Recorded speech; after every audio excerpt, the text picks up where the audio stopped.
Welcome back, everyone, to Punny Plays the Brawler, where today we are back here in Aworth after finding out the fate of the Uruks that we have been chasing for how many chapters now? Aylmer and his men are still here. I spoke with him briefly. Aylmer said that we are welcome to make the southward journey with him. He and a few places that he would like to stop along the way, including the stone of Wurwinde. You do remember Pine Punch. It was the story I told at the campfire on our journey by boat down the Anduin with Corridon and with Nona. King Fengel and his line were cursed. No heir of Fengel's line will survive to sit long upon the throne of Rohan. Many thought that the curse had been broken by Prince Theodred, but it seems that it was not. Aylmer wishes to visit the stone, and you must understand why. With the prince dead, he, as Theoden's nephew, is now the next in line for the throne. He is the King Fengel's line, and the curse must now be ever in his thoughts. Speak to Aylmer, but gently. Who can know what it must be like to live under such a curse? Well, I don't know. So let's go and speak with Aylmer. I have finished my investigation. What a strange tale you weave. To think that such peculiar things persist under the light of the sun these days. Tell me when you are ready to depart, and my men will be ready.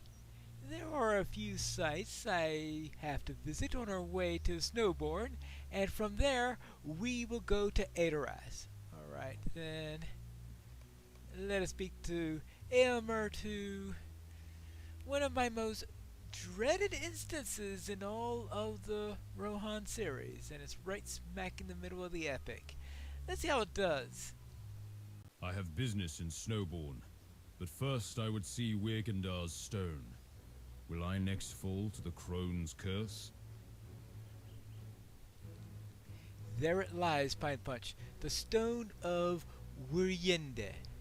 Do you know the tale? Yes, I do know the tale. Ah, of course you would know it. How could you travel with a bard such as Horn and not know the story? It's a popular tale, though it be grim and unpleasant. I expect it is true in all lands. The people enjoy stories that seem to explain their poor lot or continued hardships. We don't get too many of those in the Shire, but yeah, occasional weird things happen. Story does abound. The Mark's first lore masters pored over the words of Wurwinde's curse. They read thus: that no son of Fengel and his heirs will survive long upon the throne. They thought the curse would end if something happened to restore the lost glory of Rohan.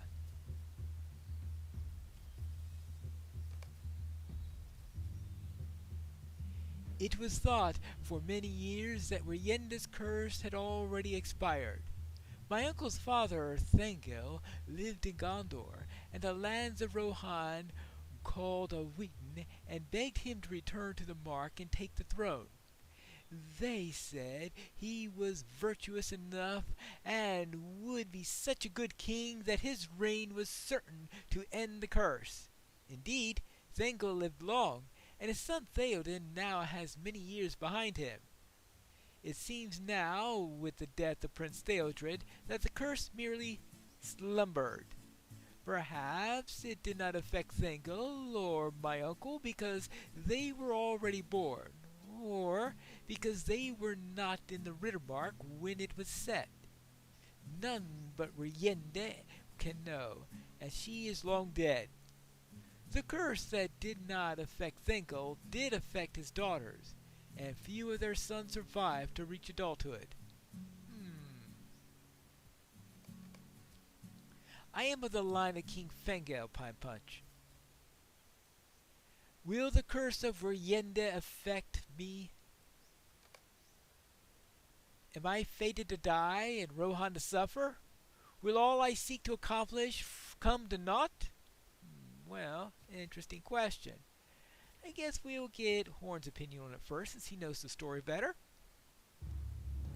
I had been so certain that the curse was broken, as had been all of Rohan.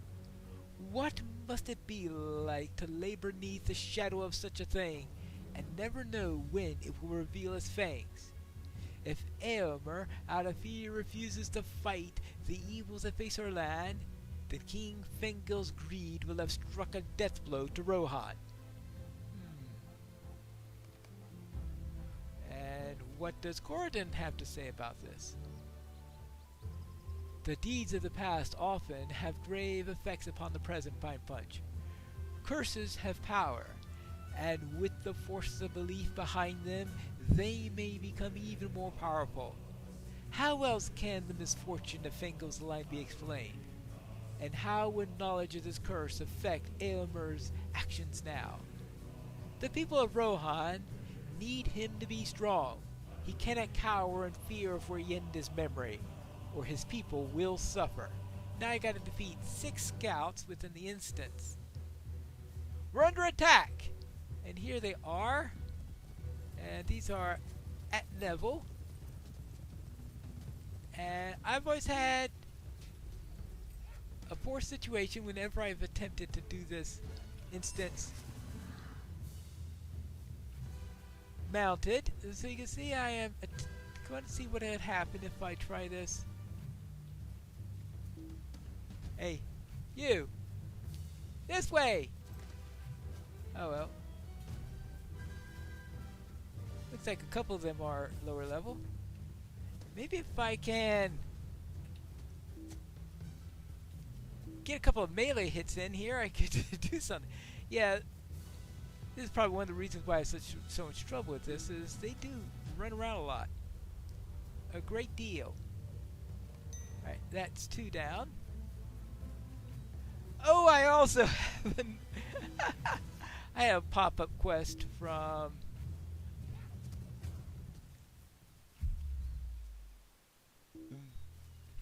I also have a pop-up quest. Right? Come on, don't lag out! Yes, alright, that's... yes, that plus lag. And lag with mounted combat is never... oh, there we go. Here, there's one here. Anyway, I've always had trouble with this instance. The number of times I've died trying to do this one. Okay, that's 4. Yes, remember, I only need 6 for this. For the instance, what, do they come 3 and 3 or something like that? I guess I never had a chance to actually count the... But it's annoying the way that how they run around and stuff like this. But I've always had... I can never keep track of them whenever I've done this mounted. I can't... Now, hunters, I guess I probably didn't have too much trouble with this one, a hunter, but...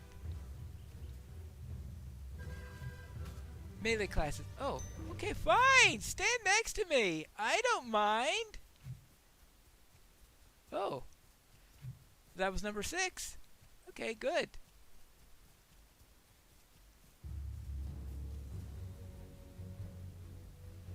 The orcs have unwittingly helped me, Pine Punch. During the battle, I had no thoughts at all for Rienda or her curse. I have made up my mind. I will not allow the curse of Rienda to control my actions. I am my own man, Aelman's son, and I do not fear the memory of ill deeds done or vengeance sought. I will fight for the people of Rohan until I no longer can do so, and even then, I will keep fighting.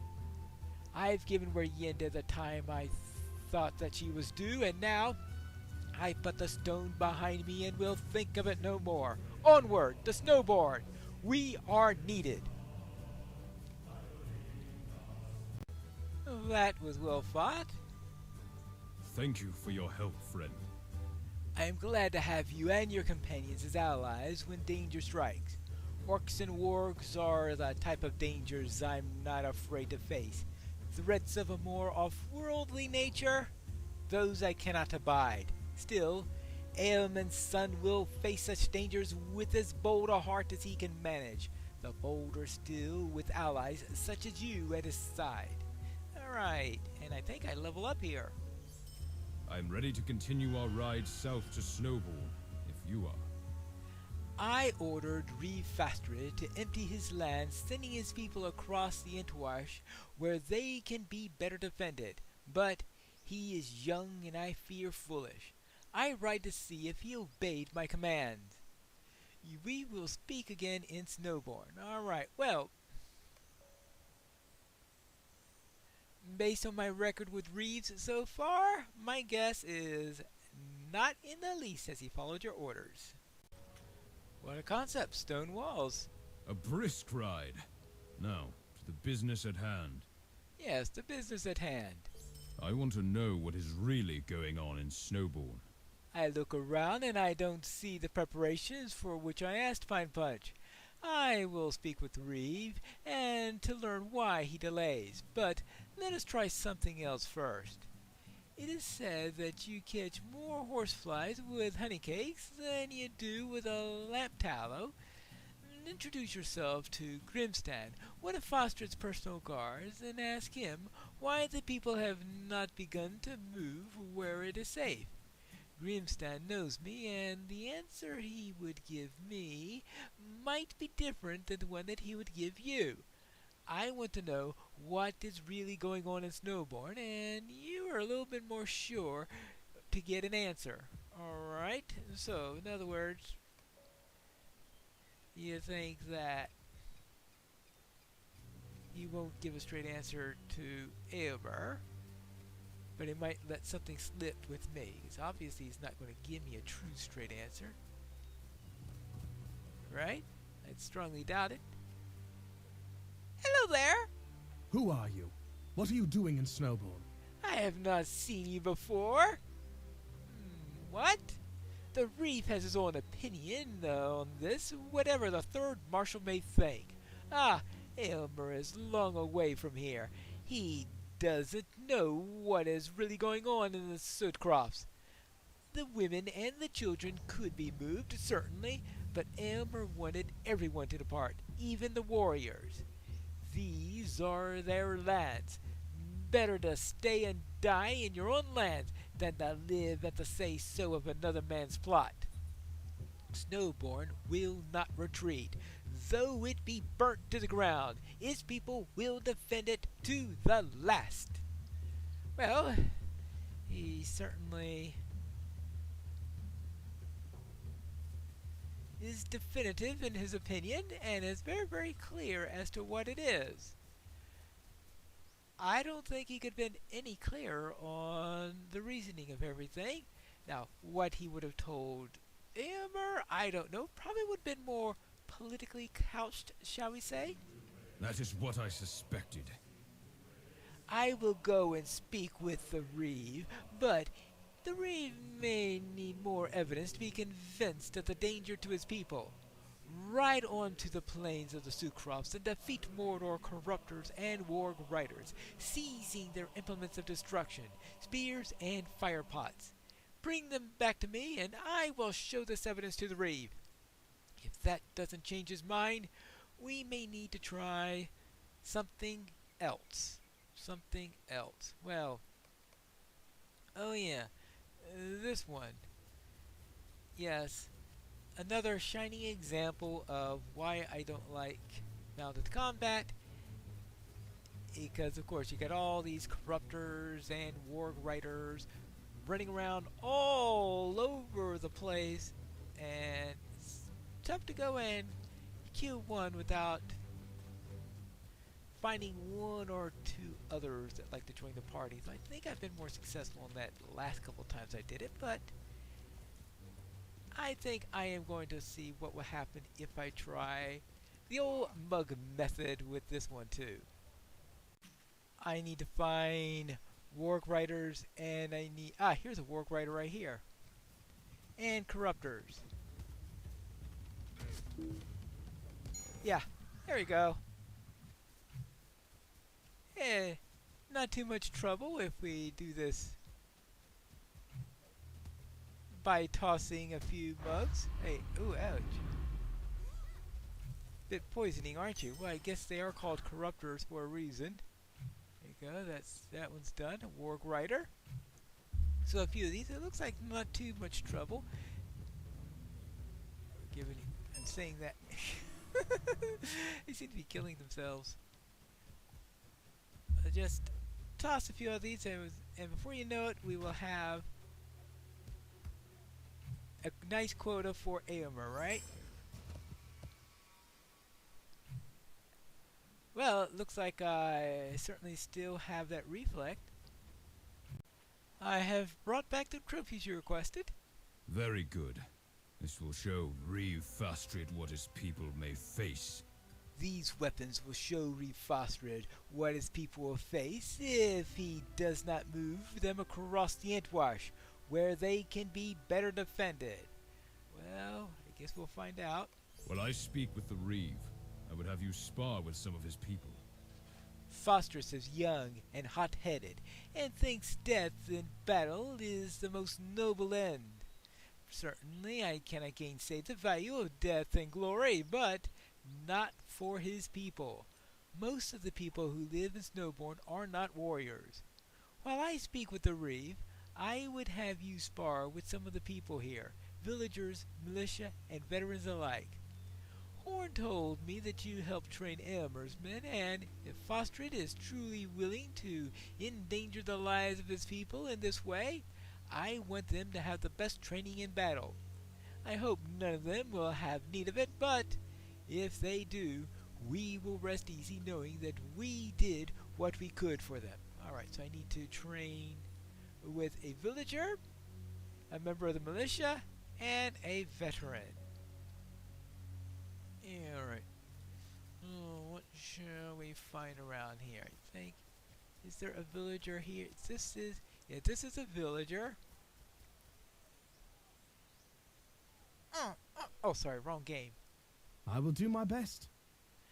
I have never so much as held a blade, but I'll do my best. Alright.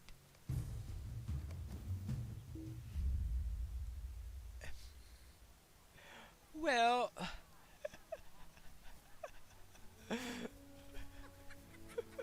I'm sorry, that just went a little bit too quickly. I'll do my best. I surrender! Oh boy. Must have been the reflect. Yeah, that's it. It was the reflect. Hello, this is the member of the militia. Perhaps I will surprise you. Yes, let's see if you surprise me. Nope. Not in the least. You have achieved victory. And the member of the militia has improved somewhat. Alright, fine. Now let's find their veteran, their best fighter that we could get from the area, and see how ready he is. I mean, I hope he at least takes a second punch. Actually, on the first one, I'm not too sure I even got the first punch off. So let's go and see if we could find this veteran. I guess it's way out this way. Way out here. He certainly looks better equipped than the other two, right? Huh. Let us see what you can do. Unlike my neighbors, I have seen battle in the fields of Rohan. I'm ready to fight to defend my home. Let us see what you can do. Alright. Let's see if I'm ready. I got a second punch off! Yeah, yes, much better. Yes, there's some hope. Did you have a chance to spar with anyone? Few of the villagers would speak to me, and none wished to spar with me. Well, I consider myself a hopeful elf, but right now this hopeful elf is hoping that they flee before the orcs arrive. Either way, Snowbourne will be empty. Better to be burnt empty than filled with the bodies of the unfortunate. He's not very optimistic of the potential fate of Snowborn, that's for sure. Now, Horn is not around there. Oh, Horn is next to the milestone. Actually, while I'm here, let's do that one. Well, what do you say, Horn? I saw Aomer emerging from his talk with Reeve Fastred. He did not look happy. I trained with some of the people of Snowborn as well. I hope for their sake that Fastred listens to reason and moves them across the Entwash. Their skill with weaponry takes little time to discern and less time to overcome. Well, I know what you mean there. I very much know what you mean. One hobbit with a couple of battle gauntlets can get through them quickly. Well, that seems to be the state of things at Snowborn, and Aylmer did not look happy, which means that most likely Fastred is refusing to move his men. So what's going to happen now? I guess we're going to have to find that out in the next episode of Piney Plays The Brawler.